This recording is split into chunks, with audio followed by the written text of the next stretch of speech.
রাধে রাধে বন্ধুরা, তোমরা সবাই কেমন আছো? আশা করি সবাই খুব ভালো আছো। সকালবেলা বাসি উঠোনটা ঝাঁটপাট দিয়ে নিচ্ছিলাম ব্রাশ করতে করতে। তারপর চলে এলাম বাসন মাজতে। এই সময় যতটা নিজেকে কাজের মধ্যে রাখবো না ততটাই ভালো।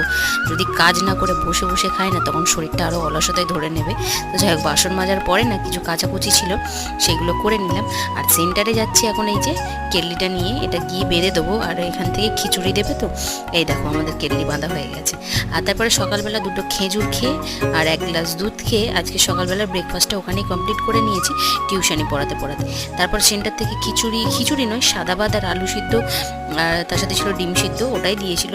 আর এই খিদের সময় যেটাই পাই সেটাই খেয়ে নেওয়াই ভালো। তো যাই হোক, খেয়ে নিলাম। আর তারপরে দেখো দুপুরবেলা রান্না করছিলাম। আজকে তো ও কাজে যায়নি, ছুটি করেছে, তাই দুজনে মিলে অনেক দিন বাদে একসাথে বসে দুপুরের লাঞ্চটা কমপ্লিট করে নিলাম। বিকেলবেলা একটু চানা বানিয়েছিলাম, ওটাই বসে বসে খাচ্ছিলাম। আজকের মতো ব্লগটা এখানেই শেষ করছি। কেমন লাগলো জানিও। টাটা।